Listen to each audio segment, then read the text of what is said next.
we will now talk about regularity. Regularity means when the data is smooth, the solution is smoother than what we normally expect it to be. Okay, so if you look at a infinitesimal generator,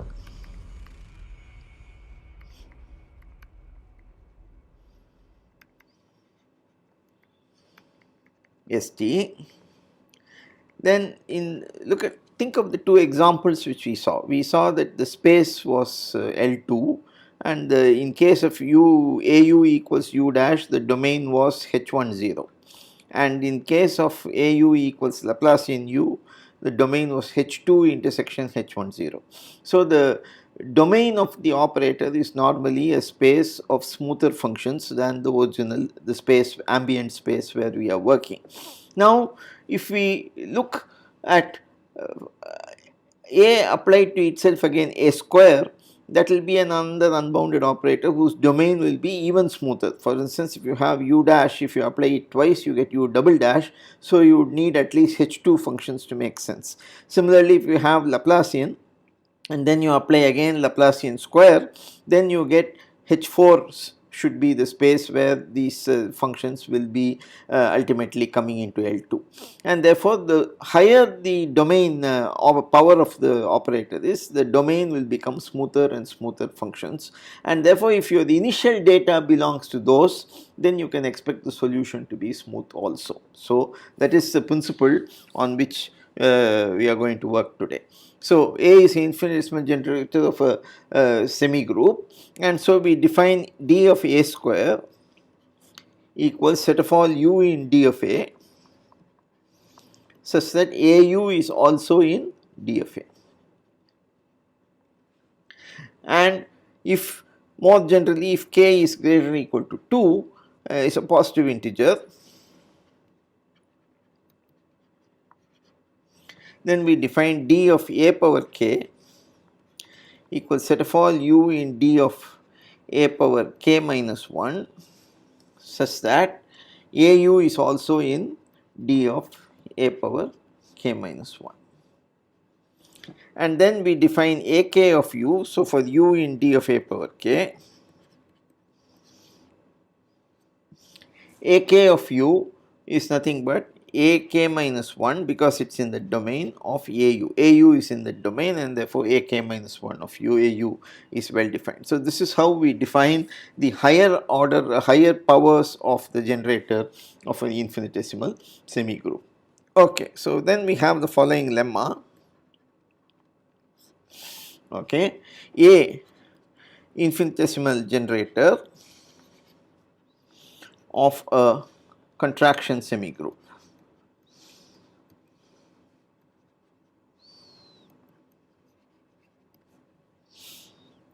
On a Banach space V.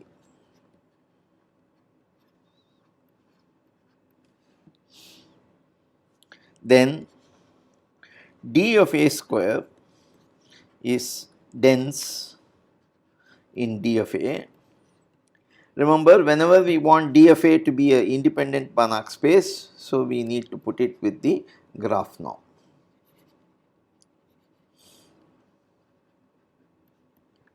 Okay, so this is the lemma which we want to do. So proof. So what do you want to show? You want to show that U is in D of A. Okay, so we want to produce a sequence or a set of approximations which are in D of A square, and such that they approximate U in the sense of the graph norm. Okay, so let us define U lambda equals lambda R lambda of U for lambda positive. Okay, then U lambda belongs to D of A, we know that, because R lambda has its range in D of A, and further you know that R lambda of U always converges to U, and therefore U lambda converges to U. So this is the first lemma we proved. Okay, therefore we know this. Okay, so this we know. Now what about, so U lambda is nothing but R lambda of lambda U. Okay. So, that means I minus a, lambda I minus a of u lambda equals lambda u. Okay. So, u is equal to lambda inverse of lambda I minus a of u lambda. Okay. So, what is a u lambda?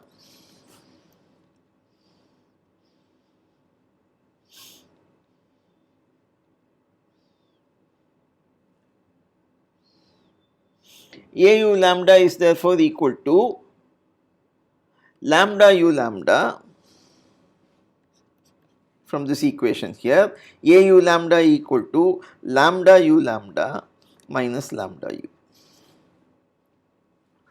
and that we know belongs to D of A, because u lambda belongs to D of A, u also belongs to D of A. So, the a u lambda is also in D of A. So, therefore, you have that u lambda belongs to D of A square. Further, a u lambda is lambda u lambda, which is lambda square r lambda of u minus lambda of u. From this equation, u and the definition of lambda, but this is nothing but a lambda of u, okay, and a lambda of u of course converges to a of u, we know, because u is in D of A. So, you have u lambda converges to u, a u lambda converges to a of u, and u lambda in D of A square, and therefore, this implies D of A square dense in D of A with graph norm.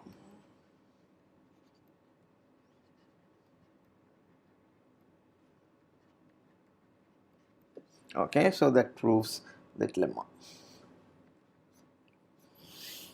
Okay, so now we have a nice theorem. So, V Banach ST t greater than or equal to 0 contraction semigroup on V and A infinitesimal generator of ST.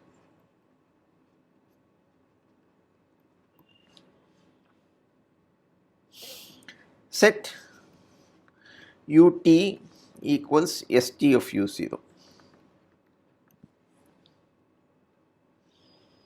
where u0 belongs to D of A square.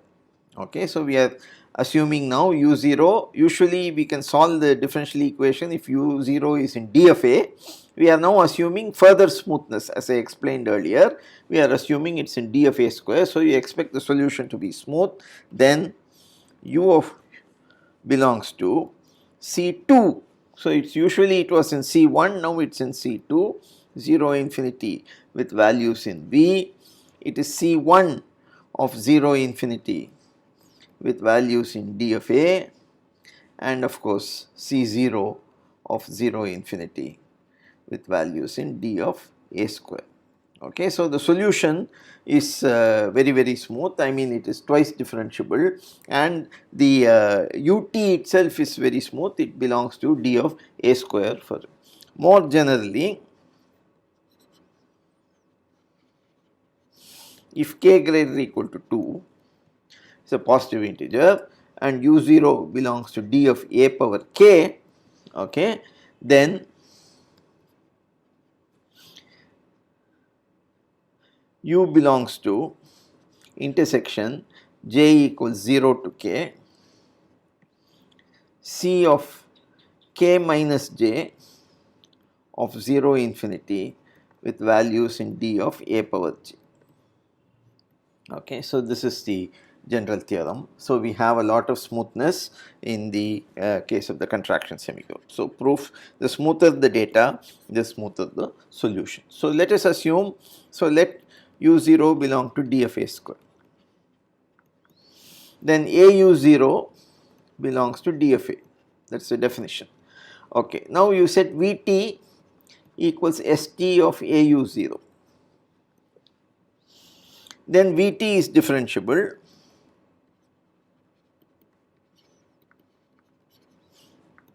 okay, and V dash t is equal to A of Vt, okay, and V of 0 equals A of u0.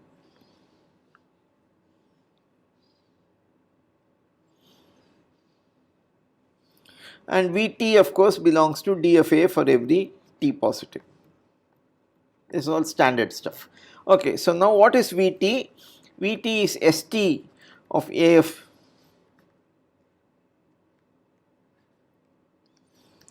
u0, which is A of St of u0, which is A of ut, and A of ut is u dash t. So Vt is equal to u dash t.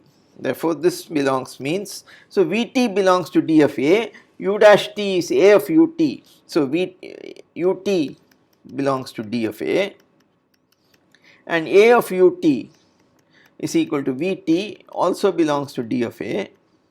So this implies that ut belongs to d of A square, okay, and u itself, V itself belongs to C1 of 0 infinity with values in V intersection C of 0 infinity with values in d of A, and therefore the u and u dashed equal to V, and therefore you have u belongs to C2 intersection 0 infinity with values in V intersection C1 of 0 infinity with values in d of A, and of course it's C0 of 0 infinity. It's a continuous function and its values are in d of A square. Okay, so this we have. Now general case follows by induction on K. Okay, so that is the theorem about regularity. Now we want to prove one more theorem which will be useful later probably.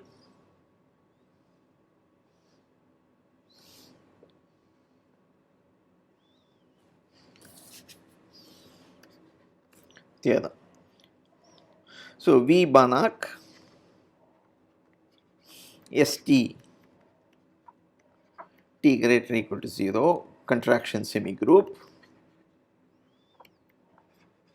and A infinitesimal generator. Let u naught belong to d of A square, okay, and you take ut equals st of u naught, that is the usual solution of the differential equation, and u lambda t equals e power t a lambda u naught, lambda positive. So where a lambda equals lambda square r lambda minus lambda I equals Yoshida approximation.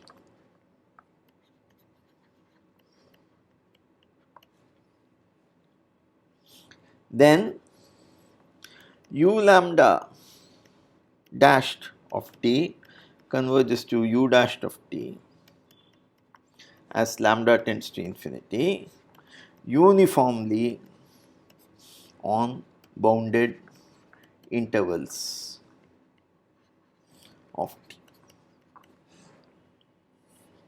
Okay, so this is a theorem. So how did we define the semigroup at all? We defined the semigroup in fact. So proof, by definition u lambda goes to ut.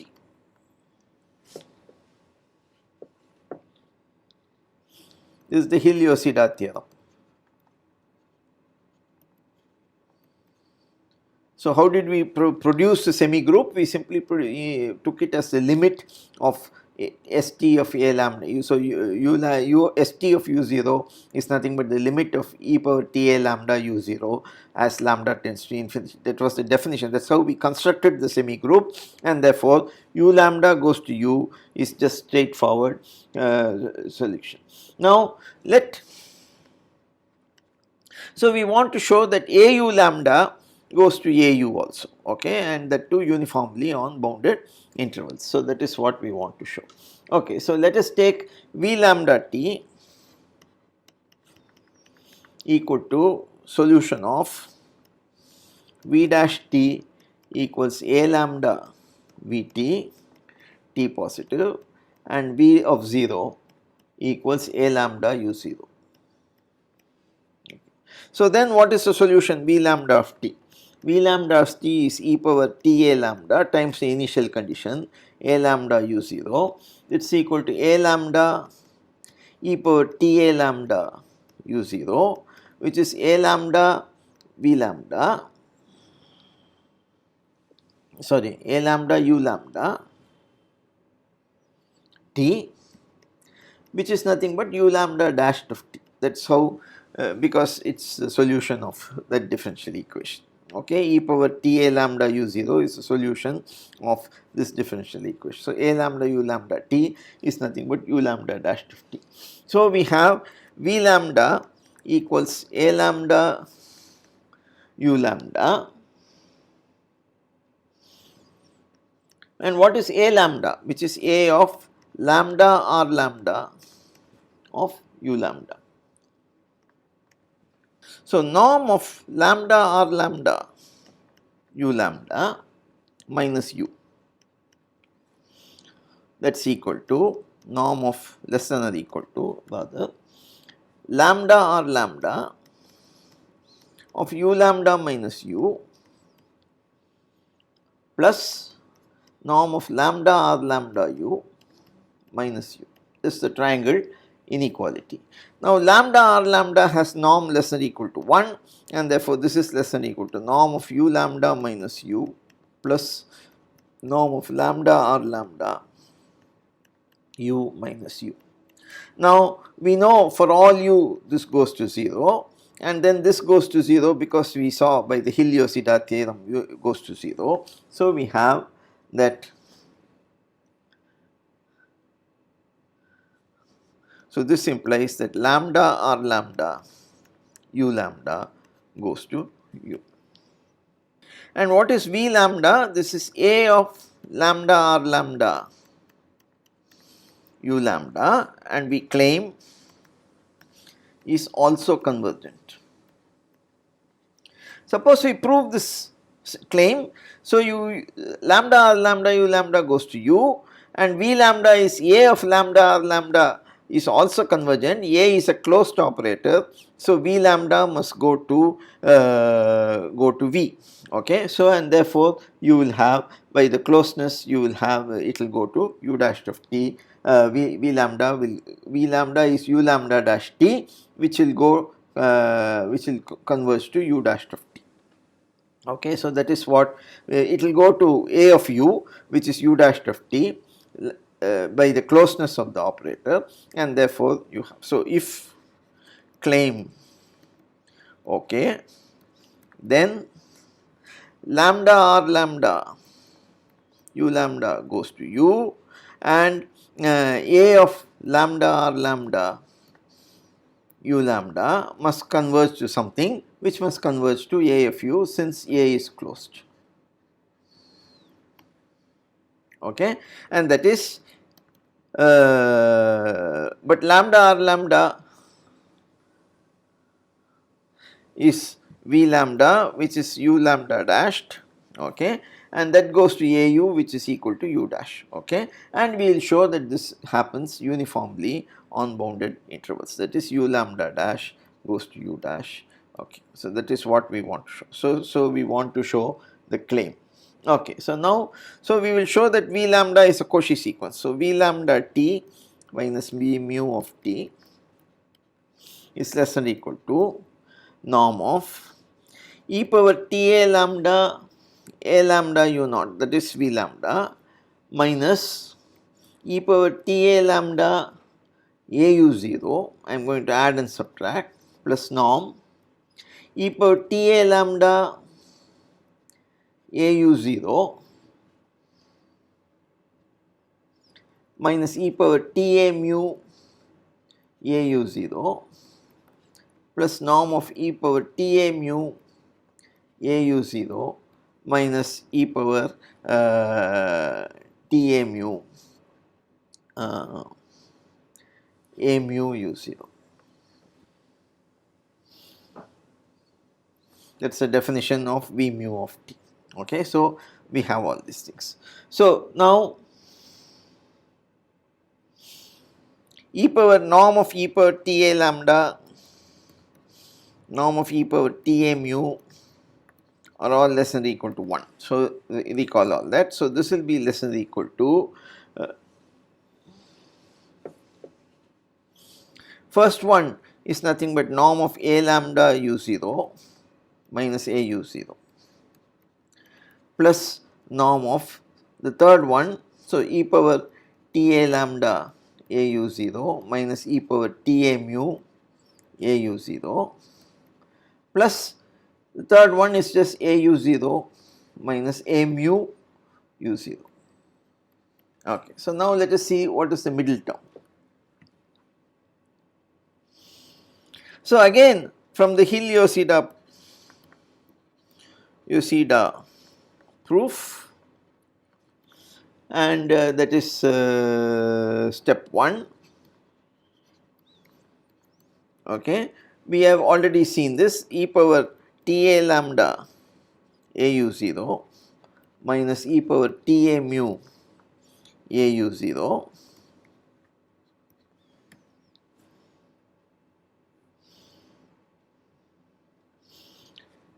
is less than or equal to t times norm of A lambda AU0 minus A mu AU0.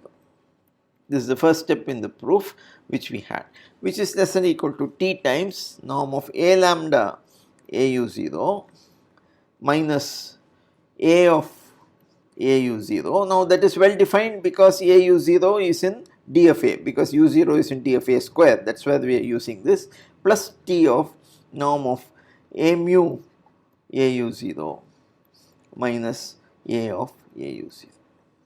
I have added and subtracted the whole thing. Okay, so now combine these two. So we have that norm of V lambda T minus V mu of T is less than or equal to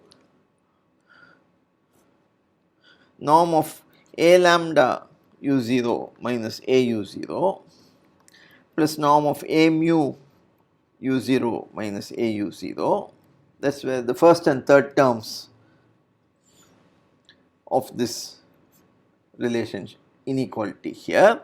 And now for the middle one we are going to substitute whatever we got here plus T times norm of A lambda AU0 minus A of AU0 plus T times norm of A mu AU0 minus A of AU0. Okay, and then all these terms go to 0 because U0 is in the domain. So by earlier lemma this goes to 0. For the same reason this also goes to 0 as lambda mu tends to infinity, and then this again goes to 0, and once more because AU0, so U0 AU0 are both in DFA, and by the lemma all these goes to 0, and of course uniformly in bounded T intervals.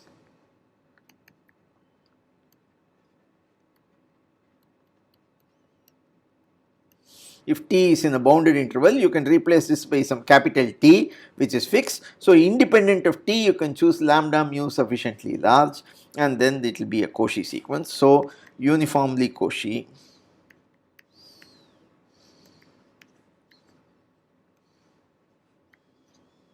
implies uniformly convergent. And then by whatever we said earlier, we have that if the claim is true and because of the closeness the theorem remains proved. Okay, so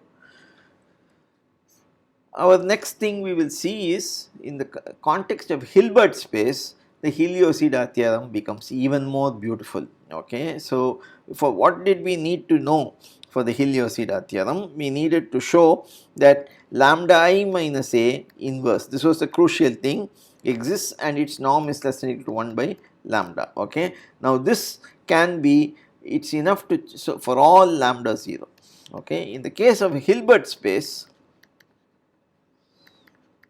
we will show that it is enough to check just for one lambda, then it will automatically be true for all lambdas. That makes our life even more pleasant, and then we will see some special cases, and that will lead to various applications to the standard PDEs, which we will then see. Okay, so we will stop here.